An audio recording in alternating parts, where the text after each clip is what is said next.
Bonsoir, peuple de Dieu, et bienvenue dans l'église des révélations. Je me réjouis de vous voir, vous qui venez écouter les messages du véritable évangile, les nouvelles révélations que le Père éternel nous donne chaque jour dans cette année 2025. Je me réjouis parce que le Père éternel me donne le privilège de vous apporter des nouveaux messages.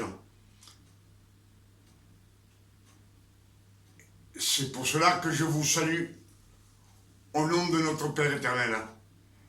Et je vous salue au nom de notre Sauveur et Seigneur Emmanuel l'élu, le Fils de Marie, celui que tout le monde de nos jours appelle Jésus. Mais le vrai nom du Fils de Marie, c'est Emmanuel, non Jésus.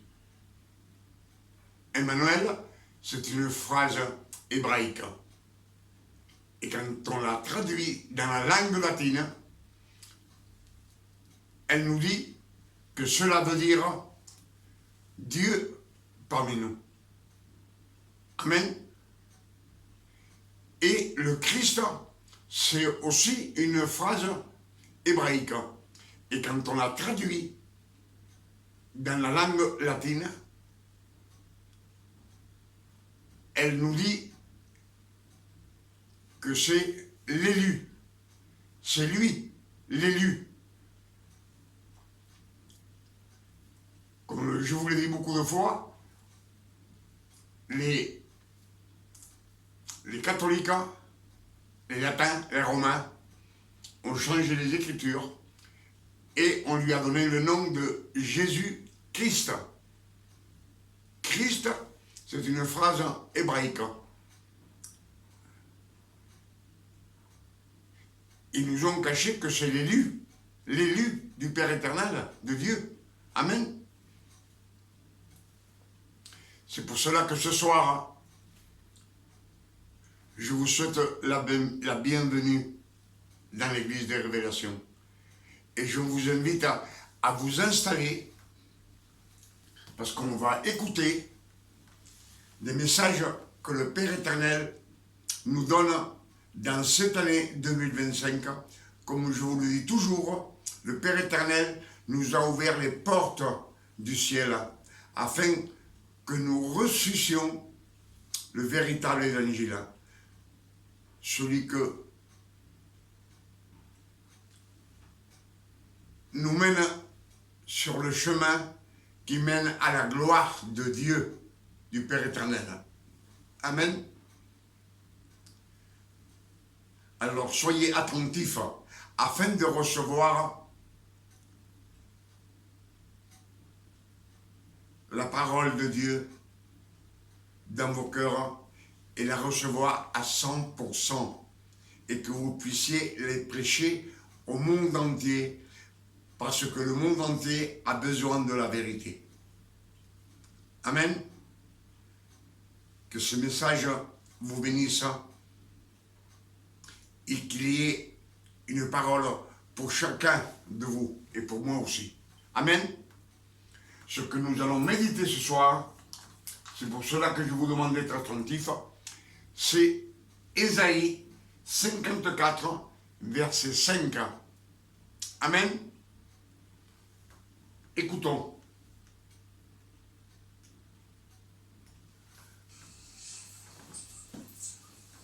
Dieu dit, car ton Créateur est ton époux. Ton Créateur est ton époux. L'Éternel des armées est son nom. Et ton Rédempteur est le Saint d'Israël. Il se nomme Dieu de toute la terre. Car l'Éternel te rappelle comme une femme délaissée et au cœur attristé, comme une épouse de la jeunesse qui a été répudiée, dit ton Dieu. Il te rappelle comme une épouse répudiée dans sa jeunesse. C'est lui qui nous rappelle.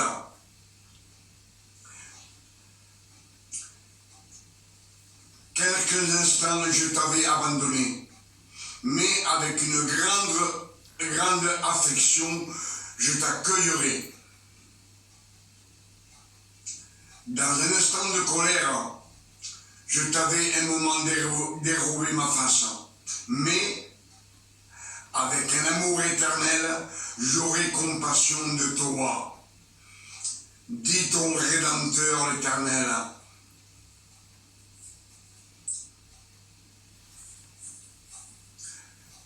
Avec un amour éternel, j'aurai compassion de toi. Un amour éternel, c'est pour toute l'éternité. C'est pas pour un moment. Amen.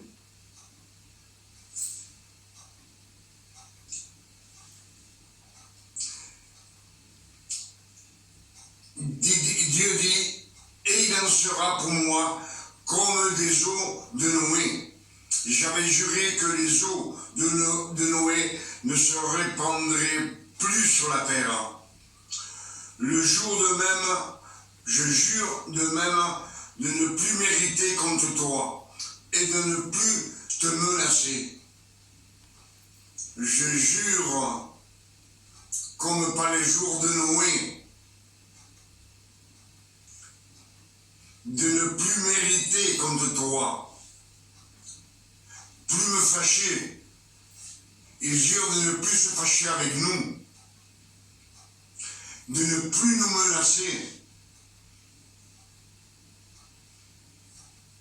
C'est qu'on vive en harmonie avec Dieu, le Père.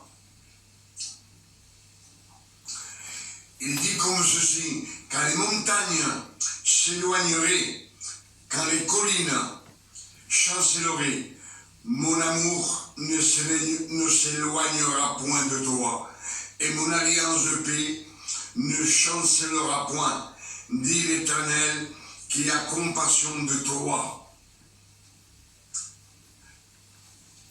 Malheureuse, battue de la tempête, et que nul ne console, voici, je garnirai tes pierres d'antimoine.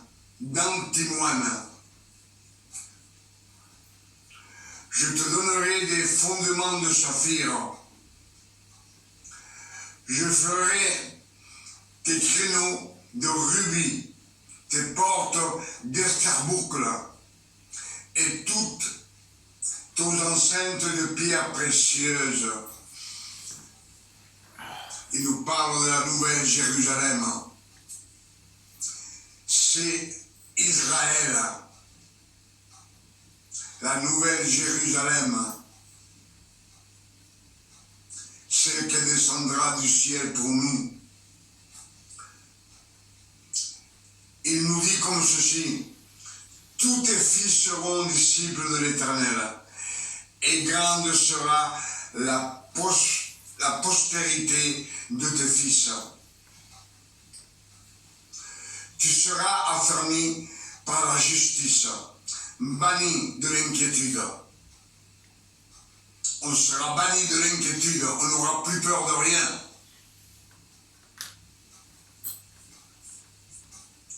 On sera affermi par la justice de Dieu et on n'aura plus peur. Car tu n'as rien à craindre. On n'a rien à craindre. Plus peur. Et la frayeur, car elle n'approchera pas de toi. La frayeur, la peur ne s'approchera jamais de nous. Si l'on forme des complots, cela ne viendra pas de moi. Quiconque se liera contre toi tombera sous ton pouvoir. Aucune arme ne pourra nous faire du mal. Les armes, ce sont les armes du malin, de Satan. Et le Père éternel dit, voici j'ai créé l'ouvrier qui souffle sur le charbon au feu et qui fabrique une arme par son travail. Là, il est en train de nous dire que le Père éternel a créé l'ouvrier qui souffle le charbon au feu. C'est Lucifer. C'est lui qui l'a créé, Lucifer. Mais, dit le Père éternel, j'ai créé aussi le destructeur pour le briser. Le destructeur pour le briser, c'est Jésus. Amen.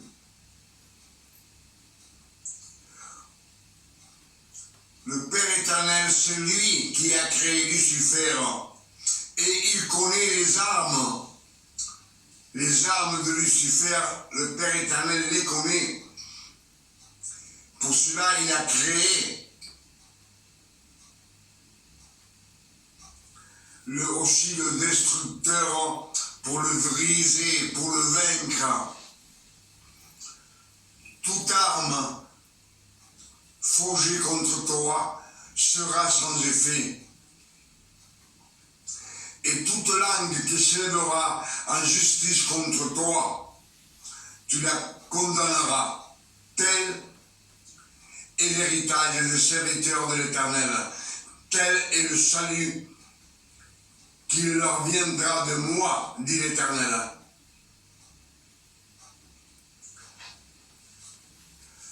Comme je vous le dis toujours,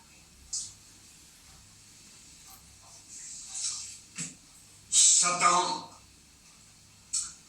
fait beaucoup d'armes contre nous. Mais il n'aura aucun pouvoir contre nous. Amen. De nos jours, Satan n'a plus de pouvoir. Le seul pouvoir qui lui reste, c'est ce que nous voulons lui donner. Amen. Mais comme c'est un esprit malin, Ce que nous, on veut lui accorder. Parce que nous avons le libre arbitre. Amen. C'est ce qu'il nous dit, ce message. lui, il garde tous nos péchés, toutes nos transgressions, il les garde. Tout ce qu'on a fait de mal sur cette terre depuis notre naissance, il le garde dans un sac. C'est pour le garder, pour le jugement.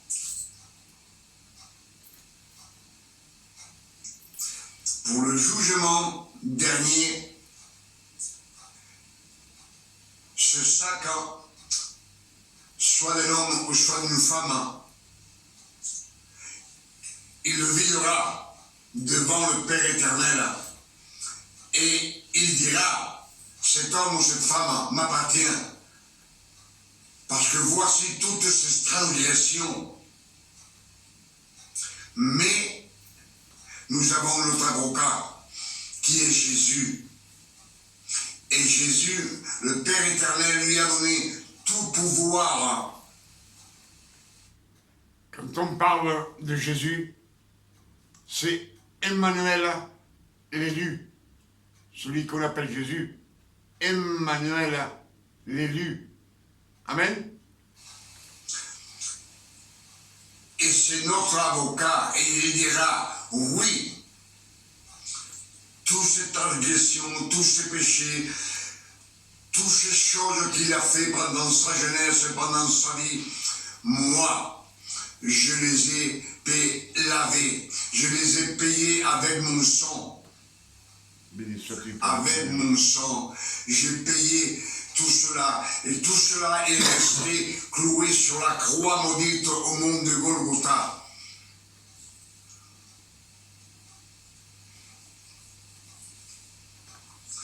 Et là, il nous rappellera à sa droite.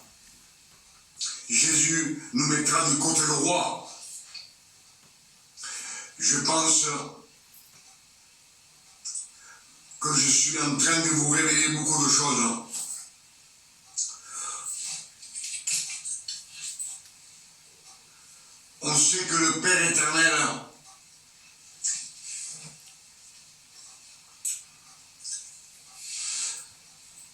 il a envoyé son Fils sur la terre afin de racheter nos péchés, de les effacer, de détruire toutes les ordonnances qui nous condamnaient. Pour cela, Galates 4,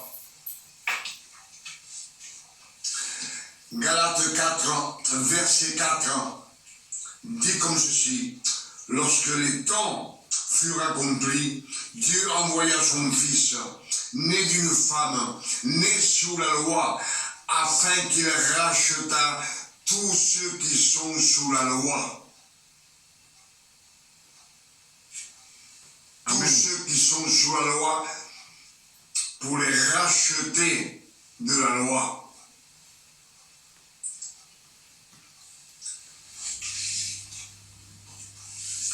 Je pense que je vous ai dit que c'est des révélations du Père éternel qui sont écrites. Tout cela est écrit, Galates 4, verset 4, lorsque les temps furent accomplis, que Dieu envoya son Fils, né d'une femme, né sous la loi, pour qu'il rachetât tous ceux qui sont sous la loi. Et le Père éternel, Jésus nous dit: venez à moi. Matthieu 11, verset 28. Venez à moi, vous tous qui êtes fatigués et chargés, et je vous donnerai du repos. Venez à moi, à Jésus. Jésus dit: prenez mon joug, qui est doux et léger.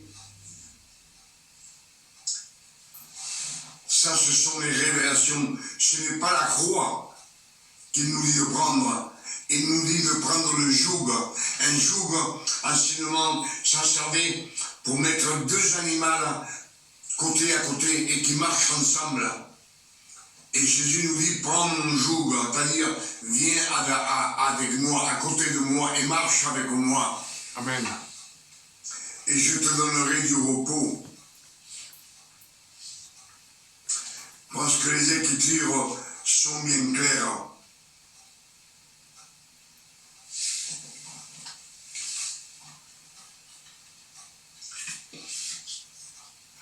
Nous, on sait bien que tout ce qu'on nous a appris pendant toute notre jeunesse, c'est de faire le bien, de se comporter bien, de faire des efforts pour hériter le royaume des cieux.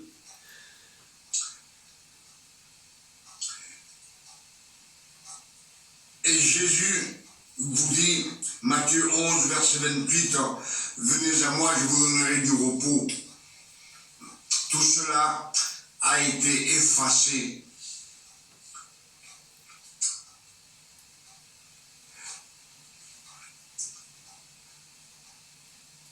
Jésus dit, Matthieu 20, verset 28. Je ne sais pas si vous le voyez. Je voulais vous montrer.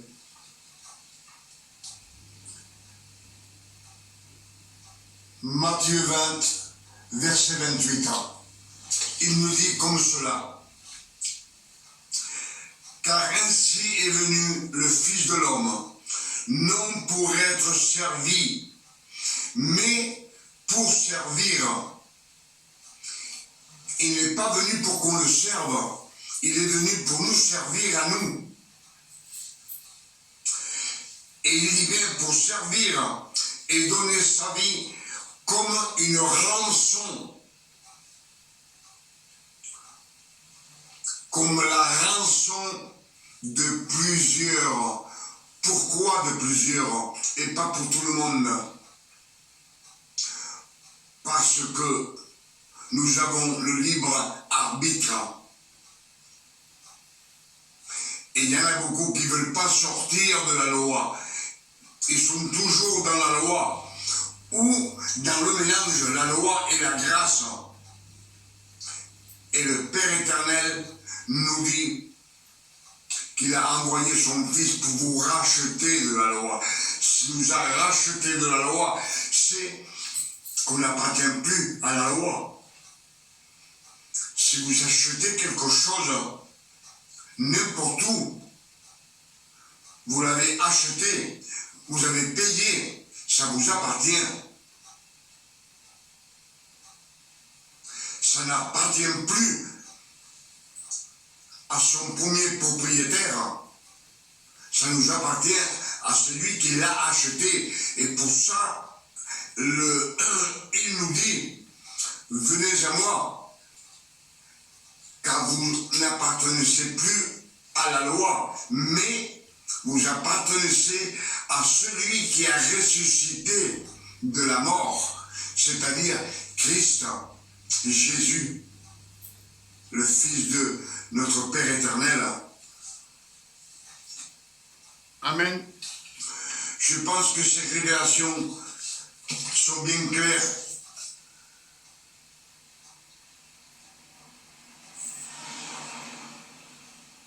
Qu'on médite ensemble. Vous les avez vus, et lus et entendus comme moi.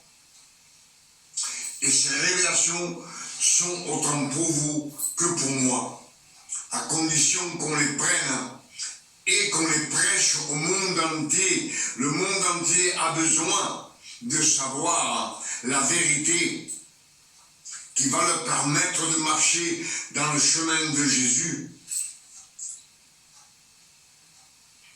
Amen. Et Jésus nous dit, Jean 14, verset 6, Jésus dit, je suis le chemin, la vérité et la vie. Nul ne vient au Père que par moi. Il n'y a que Jésus. On ne peut pas venir à Jésus avec la loi.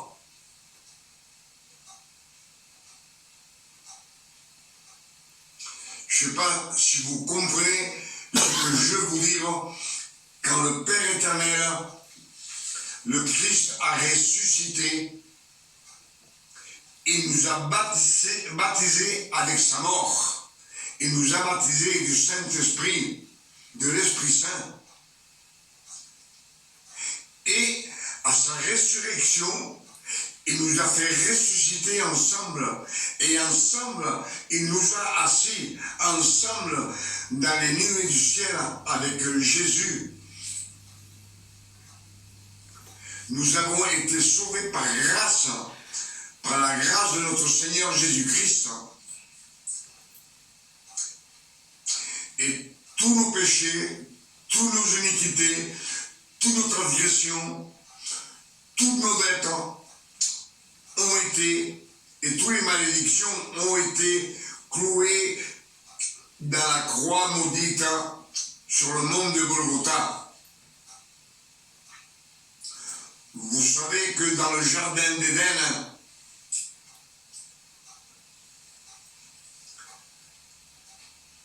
le Père éternel dit à l'homme, tu as péché, tu as été tiré de la poussière et tu retourneras à la poussière. C'est-à-dire que nos corps doivent retourner à la poussière d'où nous avons été façonnés, de la poussière de la terre. On doit revenir à la poussière, tomber en poussière. Mais lorsque Jésus a ressuscité, il a tout effacé. Il a tout effacé. Et ce qu'on efface n'existe plus. Pour cela, dans l'Apocalypse, dit comme ceci, au son de la trompette, tous les morts en Christ ressusciteront. Et après, nous qui sommes restés, en un clin d'œil, on rejoindra Jésus dans les nuées du ciel. En un clin d'œil, il nous vêtira d'un corps incorruptible, glorieux de la gloire de Jésus. Et alors, ce corps ne tombera plus en poussière. Nous sommes fils de Dieu, frères en Christ. Christ, quand il a ressuscité du tombeau, dans le jardin carré, à côté du mont de Golgotha, lui, il a ressuscité. Il n'y a que ses vêtements qui sont restés. Son corps n'est pas retourné à la poussière. Et nous sommes fils de Dieu, frères en Christ. Pour cela, il nous dit, en un clin d'œil, nous partirons dans les nuées du ciel avec Jésus. Je pense que les Écritures sont claires.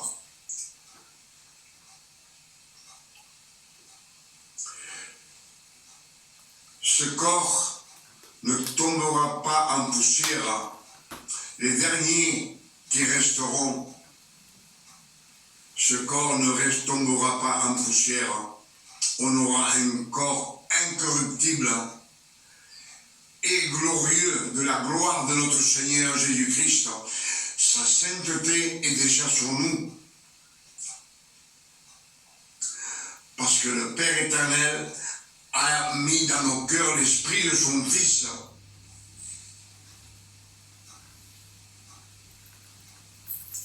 Et il y a un verset qui dit, tel il est, tel nous sommes dans ce monde.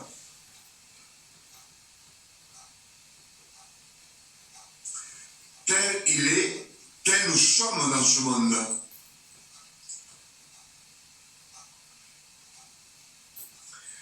Donc nous sommes comme Jésus. Nous avons l'Esprit Saint dans notre cœur. Nous sommes fils de Dieu. Et en plus, nous avons le Verbe. Jésus était élu. Nous, on a été choisis.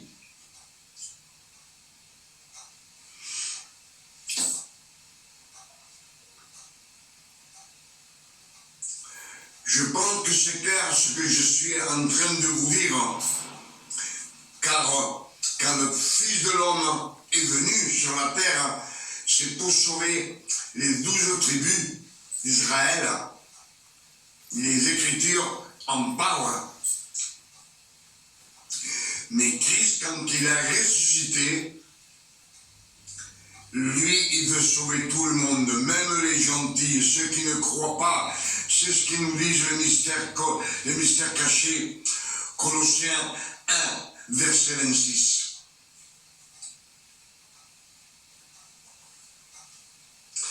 Et je pense que ce que je vous ai dit, c'est tout écrit dans la parole, dans les saintes Écritures. La parole de Dieu, c'est la seule vérité.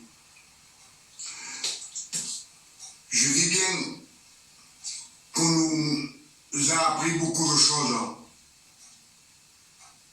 On nous a prêché beaucoup de choses. On nous a instruits dans ce monde par un homme, par un prédicateur, par ce qu'on a entendu. Mais ce que je vous dis, je vous le dis aujourd'hui, ce que vous avez appris dans ce monde par rapport au Père éternel, comparez-le avec les Écritures. Et si ce n'est pas écrit, jette-le. faites-le, arrachez-vous à des mensonges. Dans la Bible, il n'y a pas de fausse doctrine. Je vous ai dit que dans la Bible, il y a 31 112 versets. Ce sont 31 112 révélations cachées dans les Écritures que le Père éternel veut. Il nous conseille qu'on les médite et qu'on les trouve pour les partager avec le monde entier. Pour cela, je vous le dis, il y a 23 145 dans l'Ancien Testament et 7957 dans le Nouveau Testament. Et tous ces versets sont cachés. Toutes ces révélations sont cachées dans les Écritures. Le Père éternel les a cachées. Pour cela, il nous dit qu'il nous a mis un bandeau dans les yeux et des bouchons dans les oreilles. Je pense que ce qu'on a médité ensemble ce soir, c'est bien clair. Et quand on dit que quelqu'un fait une fausse doctrine, avant de le dire, comparez ce qu'il prêche avec les Écritures. Parce que dans la parole de Dieu, toutes les paroles de Dieu, c'est des hommes choisis qui l'ont écrite, mais inspirés par l'Esprit Saint, par le Saint-Esprit. Je pense que vous me suivez. Elles ont été inspirées par le Saint-Esprit. Donc, il n'y a pas de fausse doctrine dans les Écritures. La fausse doctrine vient des hommes. Leur façon de prêcher, leur façon de voir les choses, leur façon de vouloir faire des efforts pour être justifiés devant le Père éternel. Et le Père éternel nous dit que aucun effort ne vous justifiera devant le Père éternel. Galates, parce que c'est Galates aux Corinthiens qui dit, vous qui vouliez être justifiés devant le Père éternel par vos efforts, vous êtes séparés de Christ et déchus de la grâce. Ça, c'est Paul qui le dit.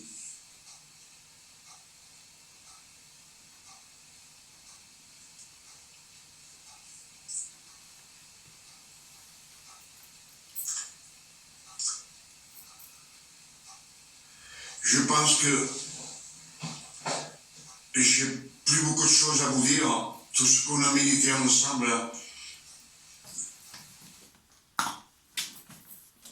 Toutes ces révélations que nous venons d'entendre viennent des Saintes Écritures. Comme je vous le dis dans chaque message, de méditer les Écritures, c'est un conseil que le Père éternel nous donne dans sa parole. Comme je vous l'ai dit toujours, la Sainte Bible, c'est la parole de Dieu. La parole. Et les Écritures nous disent, Jean 1, verset 1, nous disent que la parole, au commencement, était la parole.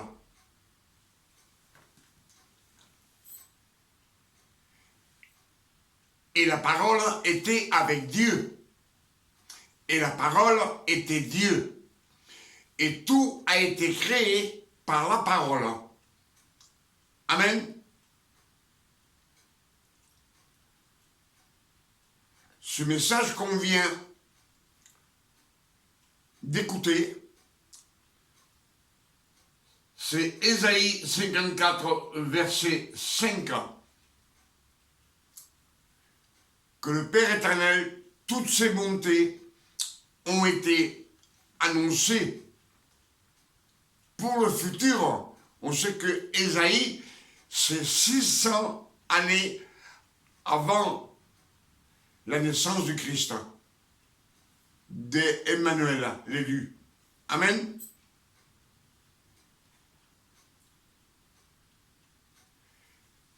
Et c'est pour cela que je vous dis que quand on lit les Écritures, le Père éternel veut qu'on se remplisse de la parole, l'eau de la parole. C'est pour cela que Jean 1, verset 14 nous dit que la parole a été faite chair. Dieu lui-même, il a pris la parole et il l'a mis dans le corps du fils de Marie, de Emmanuel, l'élu. Comme on a entendu,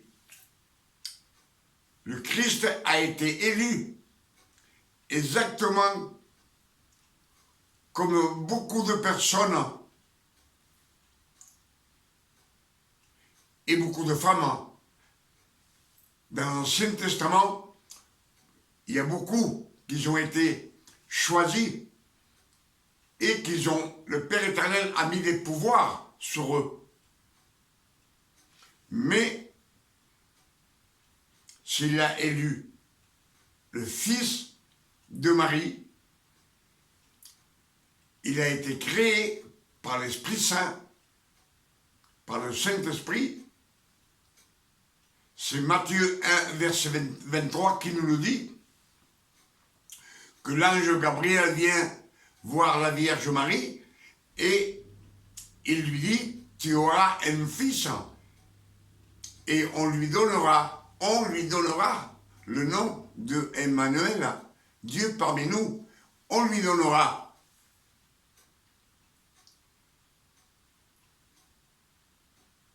Il est né, c'est un bébé, on l'appelle Emmanuel. Et quand il a 30 ans, qu'il commence son ministère, le peuple de l'époque l'appelle Emmanuel, pas Jésus. Amen. Toutes ces révélations que nous avons reçues dans cette année 2025, je dis merci Père éternel. Dans chaque message que je prêche, je dis merci. Merci Père éternel pour toutes ces révélations que tu nous donnes dans cette année 2025 afin que nous les prêchions au monde entier parce que le monde entier a besoin de connaître la vérité, le véritable évangile. Amen. C'est pour cela que le Père éternel nous a donné le don de grâce non mérité. Le don de grâce non mérité, on l'a par le sang du Christ. Amen. C'est pour cela qu'on a une nouvelle alliance, un nouveau pacte. C'est ce qui nous disent les Écritures. Une nouvelle alliance, un nouveau pacte. C'est le Père éternel nous l'a donné par le sang du Christ.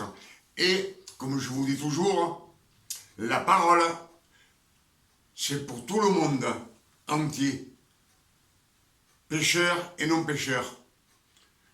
Toutes ces personnes qui entendent la parole peuvent venir et s'approcher du Père éternel. Mais la parole nous amène au Christ, à l'élu. Et on est obligé de prendre la Sainte Seine, comme je vous le dis toujours. La chair du corps du Fils de l'homme, c'est le pain de vie. La parole a été faite chair. C'est le pain qui est descendu du ciel. Amen.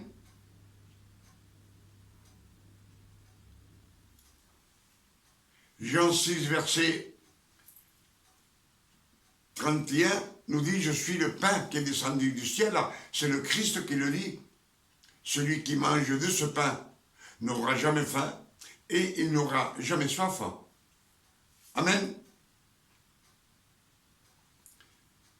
Et Ésaïe 6, verset 53 nous dit « Tout celui qui ne mange pas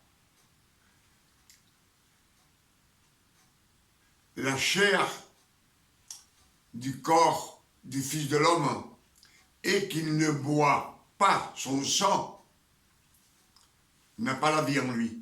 Si tu n'as pas la vie en toi, c'est que tu es mort spirituellement. Je l'ai répété déjà plusieurs fois dans mon message. Amen. La chair du corps du Fils de l'homme, c'est la parole. Il faut se remplir de la parole pour avoir le don de grâce non mérité. Le don de grâce non mérité, c'est d'être adopté par le Père éternel, adopté et devenir fils de Dieu.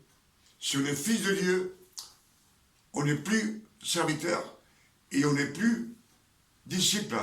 On est fils de Dieu. Amen. Par adoption. C'est pour cela que je vous ai dit plusieurs fois que le Père éternel a créé les anges. Il a créé l'homme et la femme. Il a créé tous les animaux terrestres. Il a créé tous les oiseaux du ciel. Il a créé tous les poissons des mers et les monstres marins. Mais ils ne sont pas ses fils. C'est sa création. Amen. Et c'est par le sacrifice du Christ sur la croix qu'on peut être adopté comme fils. Amen. Sur les fils, toutes les bénédictions du Père éternel sont pour ce fils, non pour les serviteurs et non pour les ouvriers. Amen.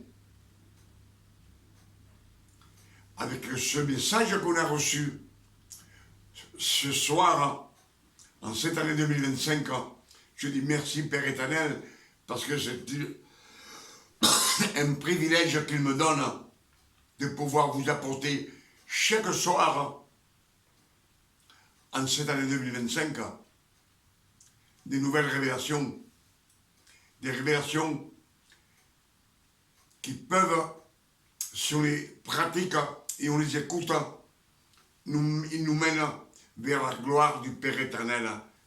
Amen.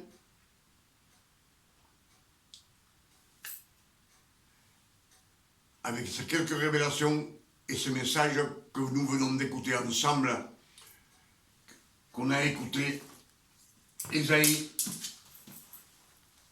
54, verset 5, c'est toutes les promesses pour les fils d'Israël, pour personne d'autre, comme je vous le dis toujours. C'est seulement pour les enfants, pour la création des Israélites qui ont été choisis avant la fondation du monde, avant la poussière de la terre, en Christ, afin qu'ils soient irrépréhensibles, qu'ils soient saints. Amen. À demain. si le Père éternel nous le permet. Mais je sais que demain, il va nous donner encore beaucoup de révélations. Alors ne manquez pas de venir chaque jour dans l'église des révélations. Ne manquez pas. Parce que le Père éternel, dans sa miséricorde, dans cette année 2025, il nous envoie beaucoup de révélations. On sait qu'on est à la fin des temps. Les 6000 ans se sont écoulés du jardin d'Éden jusqu'à aujourd'hui. On est en 2025 et on est rentré dans le 7e millénaire où Dieu lui-même doit descendre afin que tous les morts en Christ ressuscitent. Je vous l'ai dit plusieurs fois, 1 Thessaloniciens 4, verset 16 nous dit, Dieu lui-même nous enverra un signe. À la voix de l'archange et au son de la trompette de Dieu, Dieu descendra. Lui, il descendra. Amen. Et tous les morts en Christ ressusciteront. Personne d'autre. Et nous-mêmes, les fils de Dieu qui resteront vivants, dans un clin d'œil, on aura un corps incorruptible et nous rejoindrons les ressuscités en Christ et ensemble, on partira vers le Père éternel dans les cieux célestes. Amen. Que Dieu vous garde et vous bénisse et qu'il vous donne beaucoup de révélations afin que vous aussi, vous puissiez les prêcher au monde entier. Le monde entier a besoin de la vérité. Vous savez, tout ce qu'on a écouté à droite et à gauche, ce sont que des mélanges. La grâce et la loi. La grâce et la loi. La grâce et la loi, elles ne nous amènent nulle part que au feu éternel. Amen.